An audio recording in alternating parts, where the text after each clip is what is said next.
Imagina esto. Un marinero de la Armada de los Estados Unidos se encuentra en la cubierta de un submarino nuclear, navegando a más de 35 km/h en medio del Atlántico. El aire es helado, el mar ruge, y cada ola rompe con fuerza sobre el acero negro del casco. Un solo paso en falso, un resbalón en la superficie mojada, y su cuerpo se precipita al vacío, hundiéndose en aguas tan frías que pueden matar a un hombre en cuestión de minutos. El submarino sigue avanzando. Su masa de más de 7.000 toneladas no puede detenerse de inmediato. La hélice, del tamaño de una casa, gira a toda velocidad a escasos metros de donde el marinero ha caído. Si intenta nadar hacia el barco, lo succionará hacia un destino fatal. Lo único que lo mantiene con vida es su chaleco salvavidas, su instinto y una frialdad mental que solo el entrenamiento militar puede inculcar. Así comienzan los segundos más largos de su existencia. En la historia moderna de la Marina, se han registrado más de 350 caídas al mar desde submarinos y otras embarcaciones, y casi 3/4 partes de esos casos terminaron en tragedia. Pero lo que ocurre en los instantes que siguen a una caída como esta, el proceso, la carrera contra el tiempo y la precisión del rescate, es un testimonio de la disciplina, el ingenio y la humanidad que definen a los marineros estadounidenses. Un submarino no puede girar como un coche ni frenar en seco. Su enorme estructura requiere kilómetros para reducir la velocidad y cambiar de rumbo. Mientras tanto, el marinero en el agua se enfrenta al primer enemigo invisible, la temperatura. En el Atlántico Norte, el agua puede rondar los 4 grados centígrados incluso en verano. A esa temperatura, la hipotermia comienza a actuar casi de inmediato. En menos de 5 minutos los músculos se entumecen, el cuerpo pierde coordinación y los pensamientos se vuelven lentos y confusos. Nadar se vuelve imposible. Después de 15 minutos, incluso los más fuertes comienzan a hundirse. A bordo el caos es instantáneo. Un grito rompe el sonido del viento. ¡Hombre al agua! En cuestión de segundos los oficiales en el puente activan el protocolo de emergencia. Se marca la posición GPS exacta en el sistema de navegación y se lanzan boyas luminosas al mar. Estas boyas emiten destellos visibles a kilómetros de distancia y ayudan a mantener la referencia del punto de caída. Pero el desafío no termina ahí. Los submarinos, a diferencia de los buques de superficie, tienen cubiertas mucho más bajas y limitadas. La altura desde la que el marinero ha caído, unos 5 metros, no es el problema. El problema es la velocidad. El submarino se mueve a más de 20 nudos, creando una corriente que arrastra al hombre lejos del casco en cuestión de segundos. Si cae de noche o durante una tormenta, el mar lo traga casi de inmediato. En esos primeros momentos, la supervivencia depende completamente del entrenamiento. Todos los submarinistas saben que, si caen al agua, deben alejarse del propulsor nadando en dirección perpendicular al barco. El impulso de nadar hacia la nave es natural, pero fatal. El flujo creado por las hélices puede arrastrar a una persona de vuelta hacia el metal giratorio, donde no hay posibilidad de supervivencia. Mientras tanto, dentro del submarino, los oficiales toman decisiones a la velocidad del pensamiento. El capitán ordena reducir la velocidad al mínimo posible sin comprometer la maniobrabilidad. El timonel inicia un giro lento, mientras el oficial de comunicaciones contacta con los equipos de rescate cercanos o con el comando central. Todo el proceso se ejecuta en cuestión de segundos. A bordo nadie respira tranquilo. Cada tripulante sabe que el reloj avanza más rápido que el submarino. Las probabilidades se reducen minuto a minuto. El frío, la oscuridad y las corrientes son enemigos implacables. El marinero en el agua siente el ardor del hielo penetrando en su piel, luego un entumecimiento que no distingue del sueño. Si cierra los ojos, aunque sea un instante, no volverá a abrirlos. Pero el entrenamiento hace la diferencia. La Marina entrena a sus hombres para actuar incluso en el pánico. Los chalecos de flotación modernos incluyen sensores automáticos que se inflan al contacto con el agua y dispositivos de localización personal que transmiten señales de emergencia por radio y satélite. Estos pequeños transmisores envían la ubicación exacta del marinero a los radares del submarino y a los centros de rescate más cercanos.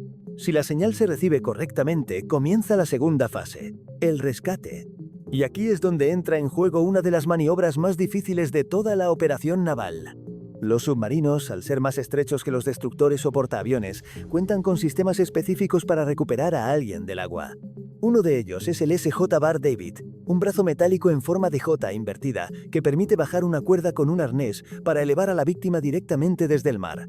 Sin embargo, solo puede usarse si las olas son bajas y la visibilidad es buena. Cuando las condiciones son adversas, y casi siempre lo son, se emplean los botes inflables de rescate, conocidos como RHIBs. Estos pequeños botes se lanzan desde la cubierta y son tripulados por marineros especialmente entrenados para maniobrar entre las olas, localizar al caído y sacarlo del agua antes de que la hipotermia lo venza. En algunos casos, si un portaaviones o base aérea se encuentra en la zona, también se puede solicitar apoyo aéreo. Helicópteros con nadadores de rescate que pueden ubicar y recuperar al marinero en cuestión de minutos. Cada segundo cuenta. En un rescate típico, el margen de vida puede reducirse a menos de 10 minutos si el agua está a 4 grados. Las probabilidades mejoran un poco si el marinero usa traje térmico o cae en aguas más cálidas, pero el riesgo sigue siendo altísimo. Por eso, cada tripulante sabe que la prevención es la mejor defensa. Los arneses, los cables de seguridad y la comunicación constante con el puente son las únicas barreras entre la rutina y el desastre.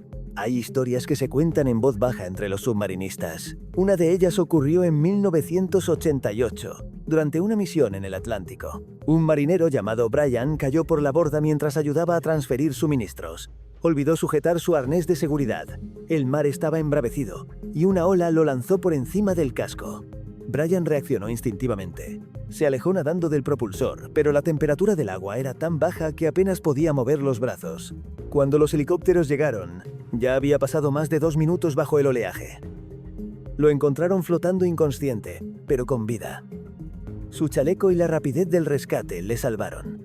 Esas historias son las que mantienen vivo el respeto por las normas, por los procedimientos, por cada detalle que puede marcar la diferencia entre la vida y la muerte. Porque en el mar, el error no perdona. En el instante en que un marinero cae al mar desde un submarino, la rutina a bordo se transforma en una operación de rescate de precisión. No hay margen para el error. Porque en esas aguas frías, cada minuto puede significar la diferencia entre recuperar a un compañero con vida o enviar un mensaje de condolencia a su familia. El oficial de guardia, al escuchar el grito de hombre al agua, acciona una secuencia que ha sido ensayada decenas de veces, pero que rara vez ocurre en la realidad.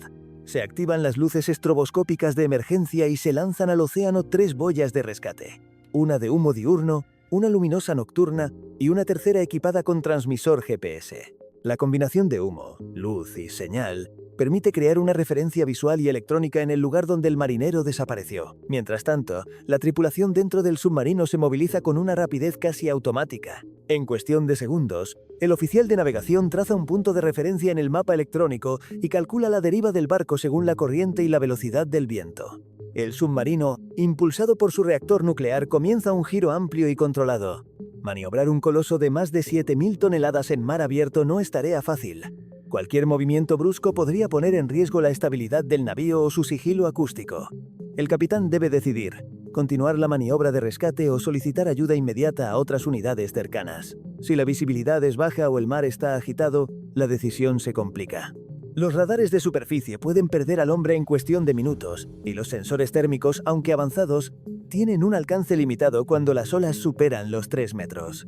En el interior del submarino la tensión se palpa en el aire. El silencio habitual del barco, solo roto por el zumbido de los sistemas eléctricos, desaparece. Los pasillos se llenan de pasos apresurados. Los marineros se colocan chalecos salvavidas y cascos, listos para asistir en el rescate. Algunos preparan los equipos de primeros auxilios, mientras otros revisan las sogas, los ganchos y las linternas impermeables. Cada segundo está programado. El oficial médico revisa la camilla térmica y prepara inyecciones de adrenalina, fluidos y oxígeno. Sabe que si logran recuperar al marinero, el tratamiento debe comenzar en el mismo instante en que lo saquen del agua. La hipotermia no espera, y el cuerpo humano se enfría 3 veces más rápido cuando está mojado. A bordo se encienden los reflectores de cubierta. La luz blanca atraviesa la oscuridad y refleja un mar agitado. Los vigías peinan el horizonte con binoculares y visores infrarrojos. El ruido del viento y las olas dificulta escuchar cualquier grito, así que la búsqueda se guía principalmente por coordenadas. Se calcula el punto de caída, la velocidad del barco y la dirección del viento para estimar el área probable en la que podría encontrarse la persona. Si el submarino cuenta con apoyo de superficie, como un destructor o un avión de patrulla marítima, la operación se amplía. En cuestión de minutos, un helicóptero Seahawk puede despegar desde un buque cercano, guiado por las señales del GPS lanzado al mar. Los pilotos siguen una cuadrícula de búsqueda que abarca varios kilómetros cuadrados. Desde el aire, observan el mar con reflectores potentes y cámaras térmicas capaces de detectar incluso la temperatura corporal de una persona flotando entre las olas. Mientras el rescate aéreo se activa, el submarino mantiene su posición en la superficie, algo poco común y riesgoso. Los submarinos están diseñados para ser invisibles, para desaparecer bajo el mar, no para flotar en medio del océano durante horas. Estar expuestos en la superficie aumenta la firma radar y térmica del barco, pero en estos casos, el protocolo es claro: la vida humana tiene prioridad sobre cualquier secreto militar. En las profundidades, el equipo de ingeniería ajusta los niveles de lastre para mantener la estabilidad. Si el mar está embravecido, las olas pueden hacer que la nave se incline peligrosamente, lo que dificulta el lanzamiento de los botes inflables de rescate. Por eso, en muchos casos, los submarinos cuentan con una pequeña compuerta lateral, diseñada para liberar un bote inflable directamente al agua con una tripulación mínima. Esos marineros, los rescatistas, son los más expuestos. Se lanzan al mar amarrados con cables de seguridad y equipados con trajes térmicos de neopreno. Su misión es localizar al compañero caído y mantenerlo a flote hasta que puedan izarlo de nuevo. Llevan consigo una linterna impermeable, un arnés y una cuerda que se conecta al barco. No hay margen para el error. Si uno de ellos se suelta, el mar se lo traga también. En el centro de control, el capitán sigue el proceso a través de los monitores. Las cámaras de cubierta muestran el mar iluminado por los focos, las olas golpeando con furia y las sombras de los hombres luchando contra el viento. Las comunicaciones internas informan cada paso. Equipo de rescate en el agua. Avistamiento visual negativo. Continúan las maniobras. El tiempo pasa más lento de lo normal. 5 minutos parecen media hora. El capitán observa el reloj de acero en su muñeca. Sabe que a los 15 minutos las probabilidades de supervivencia caen por debajo del 50%. Si el marinero ha perdido el conocimiento, no resistirá mucho más. Entonces una voz rompe la tensión. ¡Contacto visual! El rescatista lo ha visto. Una silueta se mueve entre las olas, apenas visible bajo la espuma blanca. El marinero flota boca arriba. El chaleco salvavidas inflado lo mantiene a flote. El rescatista nada hacia él, lo sujeta por debajo de los brazos y activa una bengala roja, señal de rescate positivo. Desde la cubierta, los demás tiran de la cuerda principal. El viento sopla con fuerza, pero la coordinación es perfecta. Cada marinero sabe qué hacer. La cuerda se tensa. El rescatista y la víctima son arrastrados lentamente hacia el costado del submarino. 2 hombres se asoman por la escotilla con ganchos y arneses. Les toman los brazos y los elevan con un esfuerzo que parece romper los músculos. El cuerpo del marinero cae sobre la cubierta, empapado, temblando, pero respirando. El oficial médico corre hacia él. Le retira el chaleco, lo cubre con mantas térmicas y le revisa las pupilas. El cuerpo está rígido, la piel azulada, los labios morados. La hipotermia ha comenzado, pero aún hay pulso. Lo trasladan de inmediato a la enfermería, donde lo conectan a una máquina de oxígeno portátil y comienzan el proceso de recalentamiento con compresas tibias y fluidos intravenosos. Mientras tanto, en cubierta, el resto del equipo observa en silencio. Nadie dice una palabra. Algunos miran el mar, otros al cielo. En un barco donde todo se mide, se calcula y se entrena, el rescate de un compañero es lo único que depende de algo imprevisible: la suerte. Horas después, cuando el marinero abre los ojos en la enfermería, la noticia recorre el submarino como un rayo. Todos vuelven a sus puestos. Pero el ambiente es distinto. En el mar, cada rescate exitoso es una victoria compartida. La tripulación entera siente que ha desafiado al océano y ganado, aunque sea por un día. El capitán escribe el informe oficial: rescate completado, condición estable, sin bajas. Esas 3 frases, frías y precisas, esconden la intensidad de una lucha contra el tiempo, el frío y la inmensidad. El rescate ha terminado, pero en el interior del submarino la tensión aún flota en el aire como una sombra silenciosa. El marinero salvado yace en la enfermería, cubierto con mantas térmicas, mientras el médico vigila los monitores que muestran su ritmo cardíaco y su temperatura corporal. En un espacio tan reducido, todos lo saben, sobrevivir a una caída así es casi un milagro. El capitán se mantiene de pie junto a la camilla, observando en silencio. Lleva años al mando, pero nunca se acostumbra a esos momentos. La fragilidad de la vida en el mar es algo que ni la disciplina más férrea puede ignorar. Mira al joven marinero, apenas un rostro más entre cientos, y piensa en lo delgada que es la línea entre el deber y el desastre. La noticia del rescate se difunde por el barco, pero no hay celebraciones. En los submarinos la alegría siempre es discreta. La tripulación se mueve con pasos más lentos, las conversaciones bajan de tono. Nadie lo dice en voz alta, pero todos entienden que pudo haber sido cualquiera de ellos. En ese ambiente cerrado, donde cada hombre depende del otro para sobrevivir, un accidente así deja una marca profunda. Mientras el marinero recupera la conciencia, el capitán redacta el informe oficial. La Marina exige precisión absoluta. Cada detalle debe ser documentado. Hora exacta de la caída, temperatura del agua, duración del rescate, estado del mar y medidas preventivas aplicadas. No se trata solo de burocracia. Cada informe se analiza en Washington, donde se estudia cada caso para mejorar los protocolos y evitar que vuelva a suceder. Horas más tarde, el marinero despierta. Lo primero que ve son los tubos que le suministran oxígeno y la mirada serena del médico. Intenta hablar, pero su voz es apenas un susurro. Pregunta cuánto tiempo ha pasado. El médico sonríe y le responde que menos de 20 minutos desde que tocó el agua hasta que fue rescatado. 20 minutos que podrían haber sido su último viaje. El joven asiente lentamente. No recuerda gran cosa. El golpe del mar, el frío, la oscuridad, el sonido lejano de un motor que se alejaba. Dice que pensó que moriría allí, que nadie lo encontraría. El médico escucha sin interrumpirlo mientras ajusta la manta sobre su pecho. Sabe que, aunque el cuerpo se recupere pronto, la mente tardará más. El trauma psicológico de una caída al mar es uno de los mayores desafíos para la Marina. Muchos marineros que han sobrevivido a este tipo de accidentes desarrollan insomnio, ansiedad o una sensación constante de vulnerabilidad. Por eso, cada rescate exitoso va seguido de una evaluación psicológica. En los submarinos, donde no hay espacio para el silencio prolongado ni para el aislamiento, el apoyo emocional se convierte en una herramienta vital. Mientras el joven se recupera, los oficiales reúnen a la tripulación para una reunión privada en la sala de control. No es un regaño, ni una ceremonia formal, sino un recordatorio.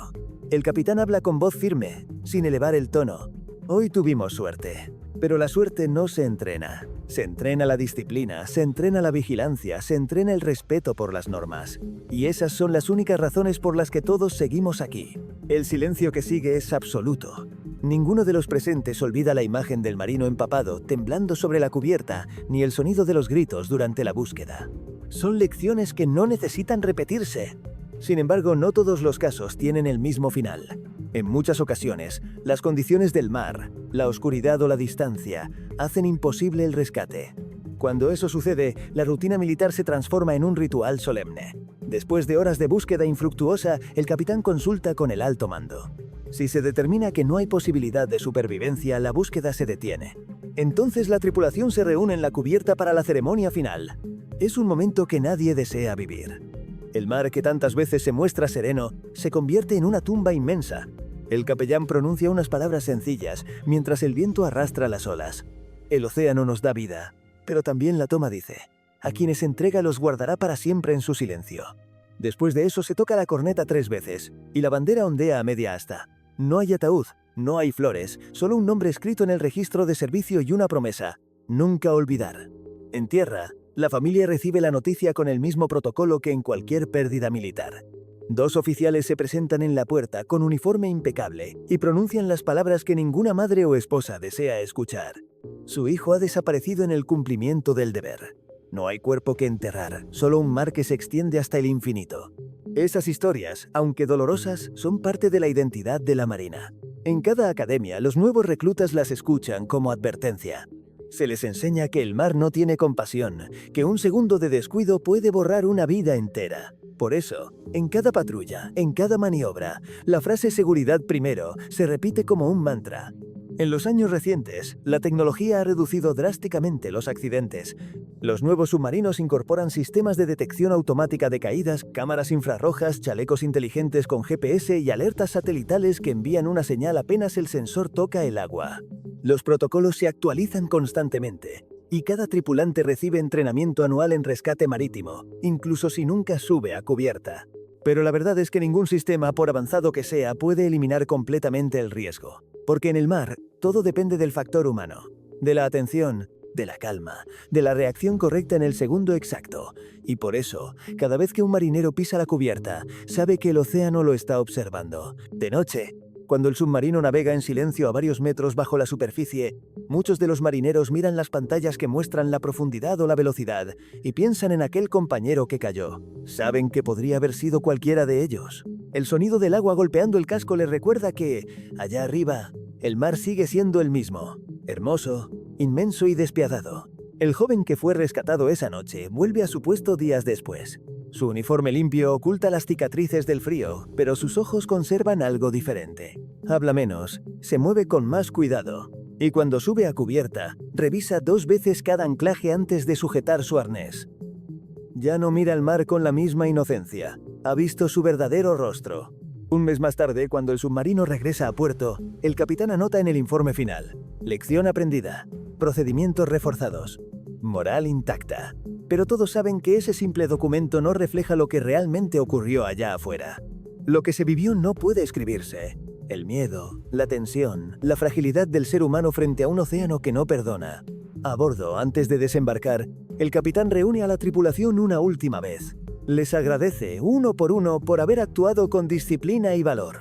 Y termina con las mismas palabras que su propio comandante le dijo años atrás: el mar nunca se conquista, solo se sobrevive en él. El silencio que sigue no necesita explicación. Cada uno entiende. Porque en el fondo todos saben que servir en un submarino es vivir bajo el peso constante de lo imprevisible. Y que, en esas profundidades donde la luz no llega, el compañerismo y la disciplina son lo único que mantiene a la tripulación unida. Así termina la historia del marinero que cayó al océano y regresó. No como antes, pero vivo. Su caída se convierte en una lección que recorrerá los pasillos del barco durante años. Una historia contada a los nuevos reclutas como advertencia y como símbolo de esperanza. Porque en el mar, donde todo puede perderse en segundos, la vida de un solo hombre sigue valiendo tanto como toda la flota.